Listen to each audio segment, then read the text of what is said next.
J'ai grandi à Fairfield Hills, dans le Connecticut, où les pelouses étaient impeccablement entretenues et où le succès se mesurait aux fanions des universités et aux adhésions aux clubs privés. Ma mère, Eleanor Callaway, avait autrefois été chroniqueuse mondaine, ce genre de femme capable de faire ou défaire des réputations avec un seul paragraphe.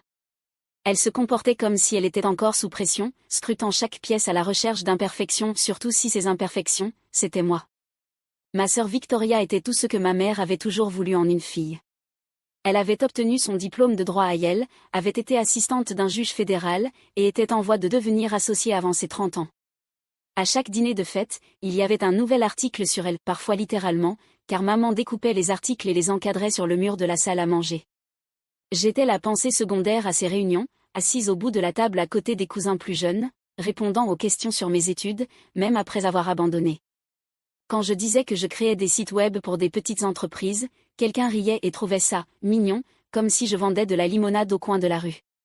Victoria me regardait alors avec un sourire patient, celui qu'on réserve à quelqu'un dont on s'attend à ce qu'il grandisse un jour et abandonne ses bêtises. Depuis mes 12 ans, je savais que je ne voulais pas de la vie qu'il me proposait. Je préférais démonter un vieil ordinateur que m'habiller pour un déjeuner réseautage. J'adorais le casse-tête du code, le frisson de voir pour la première fois quelque chose que j'avais construit fonctionner. Ma mère appelait ça « jouer ». Mon père, moins subtil, me demandait si je comptais bricoler avec des gadgets jusqu'à mes 40 ans. Au début de la vingtaine, le fossé entre nous n'était plus une question de goût, c'était une faille profonde. Je mesurais la valeur en diplôme et titre. Moi, en idées et en liberté de les poursuivre. Pourtant, je continuais à essayer d'être poli, de m'intégrer à leur monde sans m'y perdre complètement. Cette illusion s'est finalement brisée un dimanche soir lors d'un dîner que je n'oublierai jamais, quand l'espace entre nous est devenu impossible à ignorer. La table était dressée avec la plus belle porcelaine d'Eleanor, celle qu'elle n'utilisait qu'en présence d'invités. Des verres en cristal scintillaient sous le lustre, et l'air sentait légèrement son poulet rôti signature. Les parents occupaient chaque siège, les conversations tournaient autour de promotions, d'admission dans les Ivy League, et de la dernière victoire en justice de Victoria. J'étais restée silencieuse toute la soirée, attendant mon tour. Quand les assiettes furent débarrassées pour le dessert, je posai ma fourchette et dis « Je ne retourne pas à Columbia le semestre prochain ». Le cliquetis des couverts s'arrêta net. Je me consacre à plein temps à mon entreprise. J'ai déjà des clients payants et un plan pour développer. Un instant, personne ne bougea. Puis Eleanor s'appuya en arrière sur sa chaise, plissant les yeux. « Ton entreprise » répéta-t-elle, comme si elle goûtait quelque chose de pourri. « C'est comme ça que tu appelles ces petits sites web avec lesquels tu joues ? Ils ne sont pas petits. Ils rapportent de l'argent. Et moi ? » Sa main claqua sur la table. « Et dégage, petite vermine. » Ces mots déchirèrent la pièce comme du verre brisé. Un cousin toussa dans sa serviette. Les lèvres de Victoria esquissèrent un sourire complice. Je sentis la chaleur monter dans ma nuque mais garder la voix calme. « Si c'est comme ça que vous me voyez, alors je m'en vais. » Je me levai, les pieds de ma chaise raclant le sol poli. Personne ne tenta de m'arrêter. Personne ne me demanda d'expliquer. À l'étage, je fis rapidement ma valise ordinateur portable, quelques vêtements, mon sac à dos en cuir usé. Chaque objet que je rangeais semblait être un morceau de la vie que je construisais en secret, derrière leur dos. Quand je redescendis avec mes affaires, Eleanor ne leva pas les yeux en versant le café. Mon père murmura quelque chose à un invité comme si la scène qui se jouait chez lui n'était qu'un léger désagrément. Je sortis dans la fraîcheur de la nuit, refermai doucement la porte derrière moi, et sus que je ne franchirais plus jamais ce seuil de la même façon. La rue était silencieuse, le seul son était le faible bourdonnement de ma propre détermination, alors que je me dirigeais vers la gare, prête pour ce qui viendrait ensuite. L'appartement faisait à peine 37 mètres carrés, niché au-dessus d'une épicerie qui gardait ses lumières allumées jusqu'à 3 heures du matin. Les tuyaux grondaient à chaque fois qu'un voisin ouvrait un robinet, et le radiateur claquait comme s'il protestait d'être sollicité. Mes meubles venaient de vide-grenier ou étaient récupérés au bord de la rue lors des nuits de poubelle. Un bureau ébréché, coincé entre la kitchenette et la fenêtre, était devenu mon centre de commandement. Depuis cet espace exigu, j'ai lancé mon idée, une place de marché en ligne où des artisans de boutique pourraient vendre leurs créations sans être engloutis par les grandes plateformes de commerce électronique. Des potiers de petites villes, des créateurs de bijoux travaillant sur leur table de cuisine, des peintres sans connexion à des galeries, je voulais qu'ils aient tous un endroit où leur savoir-faire soit à l'honneur, pas noyé dans une mer de produits fabriqués en masse. J'ai construit le site moi-même, codant tard dans la nuit, ajustant les mises en page et les systèmes de paiement jusqu'à ce que mes yeux brûlent.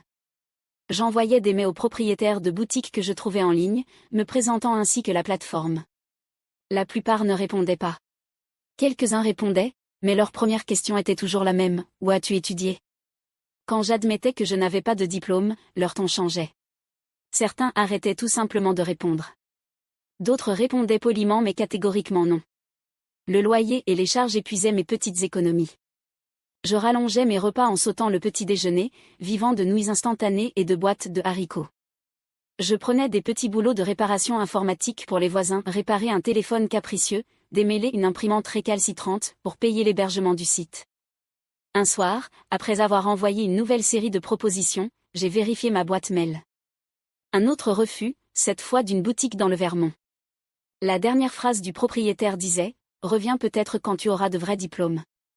J'ai fermé l'ordinateur portable, me suis appuyé sur ma chaise et fixé le plafond taché d'humidité. Le bruit de la ville s'estompa en un bourdonnement sourd.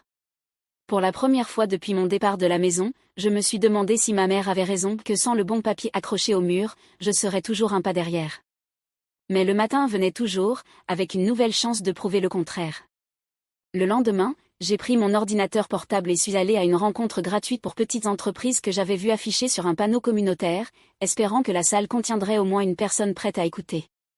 Le séminaire avait lieu dans une salle à l'arrière d'une bibliothèque publique, les chaises pliantes disposées en rangées irrégulières. Une vingtaine de personnes étaient présentes, la plupart en tenue décontractée de travail, quelques-unes en chemise tachée de peinture. Je me suis assise près du fond, carnet ouvert, essayant de me fondre dans la masse.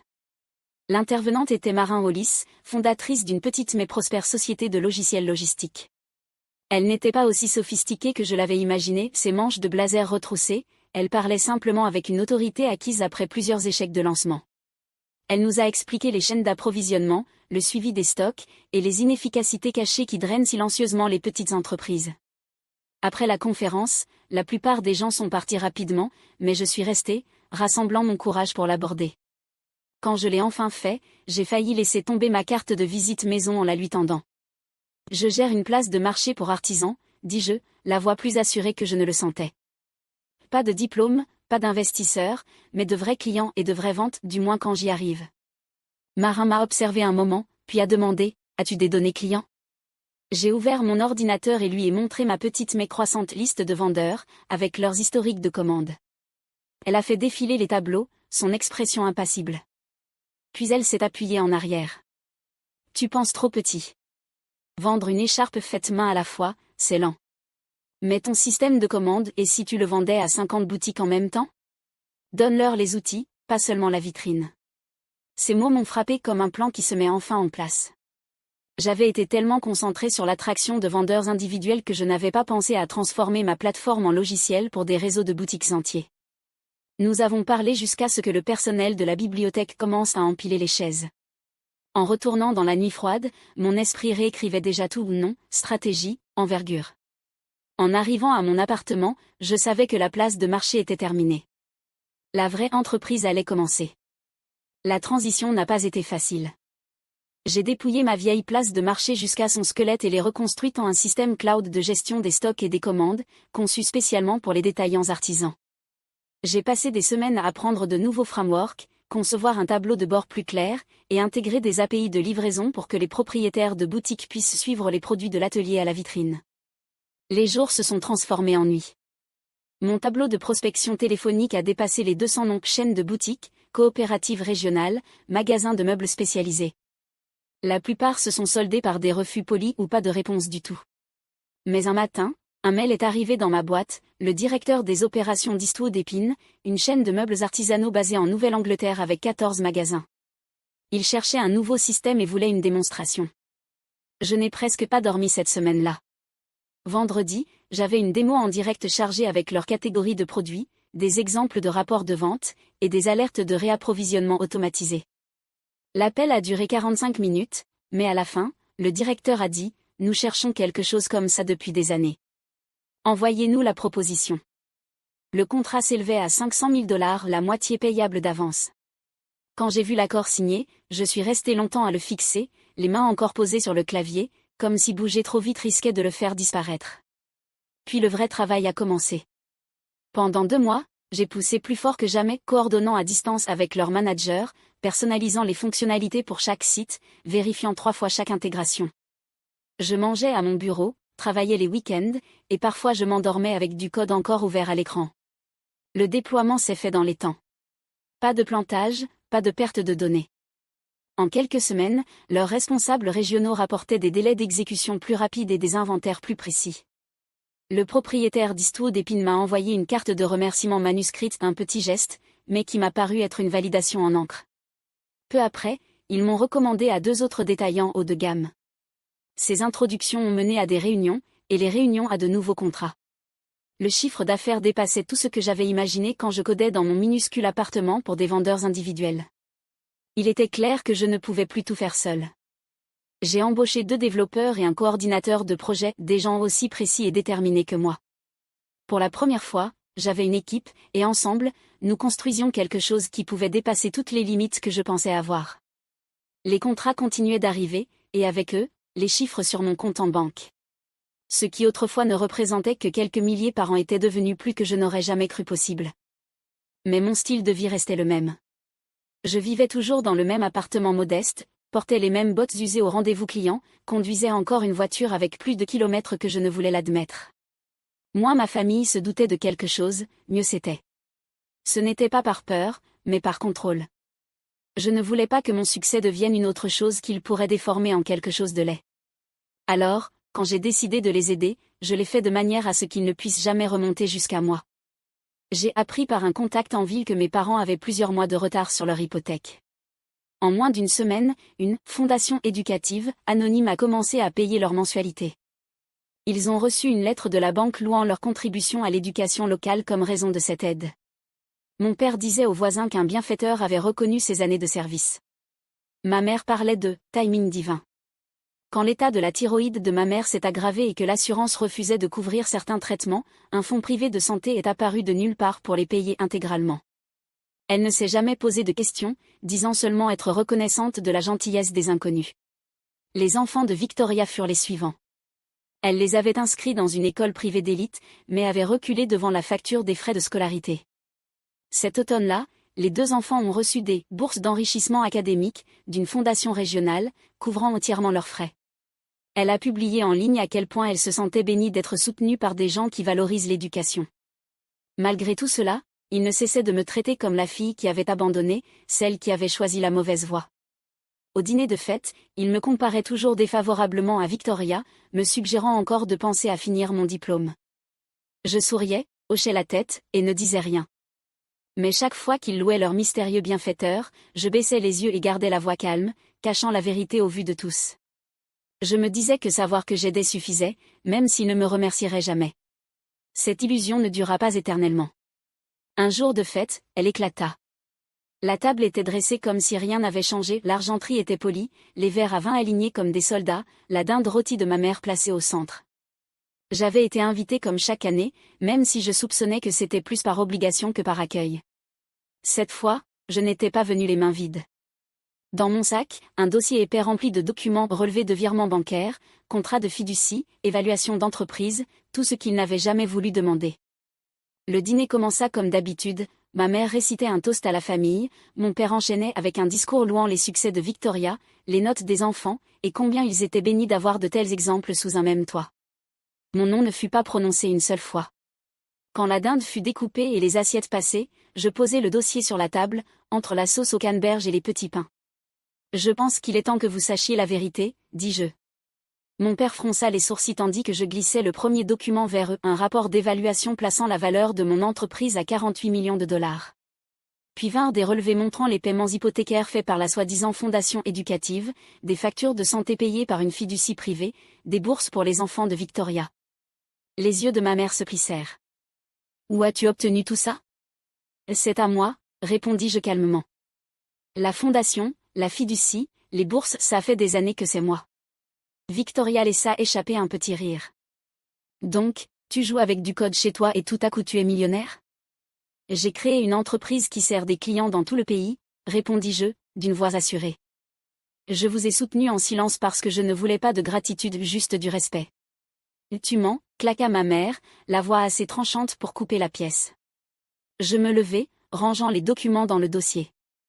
Si tu penses que je mens, alors tu ne manqueras pas l'aide. À partir d'aujourd'hui, c'est fini. Personne ne bougea pendant que je prenais mon manteau au dos de ma chaise. Je sortis dans la nuit froide, le son de leurs voix étouffées s'éloignant à chaque pas. Le lendemain matin, j'avais déjà réservé les déménageurs. Ma nouvelle adresse serait bien au-dessus des rues de Manhattan, loin de cette table et de tout ce qu'elle représentait. Les déménageurs arrivèrent à l'aube, leurs pas résonnant dans les couloirs presque vides de mon appartement. Vers la mi-matinée, la dernière boîte était scellée, et je partais pour Manhattan.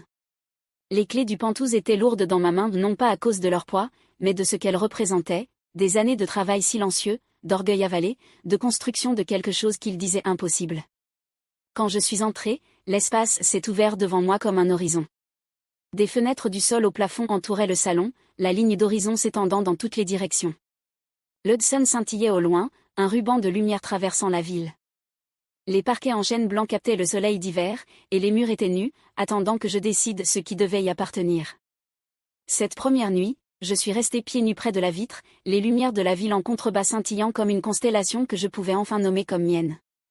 J'avais signé les papiers de clôture des mois plus tôt, mais jusqu'à présent, cet endroit n'avait été qu'un bien immobilier.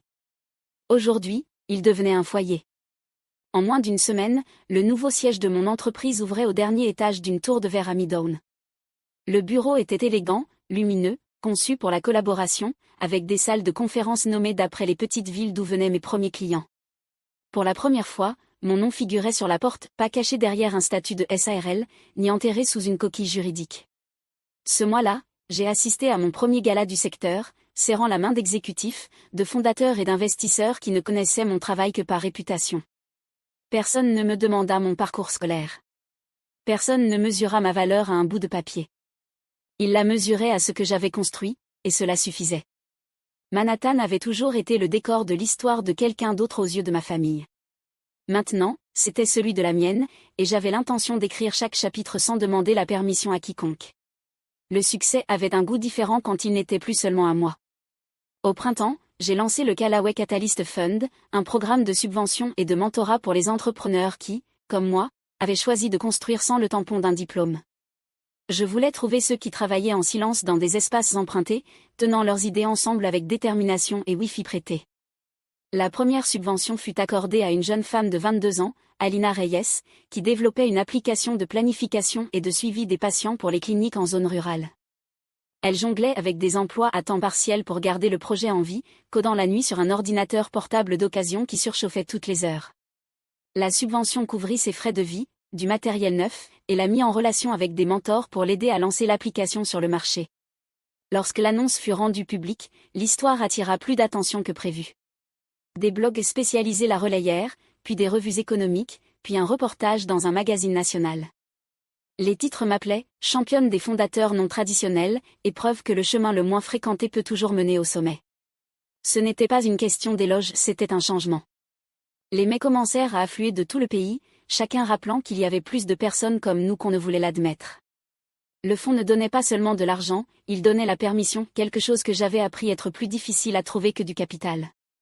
Debout sur le balcon de mon Pantouse une nuit, je pensais à Alina, aux autres candidats qui attendaient encore leur chance, et à la jeune version de moi-même qui avait eu besoin de quelqu'un pour croire qu'elle ne perdait pas son temps. C'est alors que le téléphone a sonné, un appel qui allait rouvrir une porte que je pensais fermée pour toujours.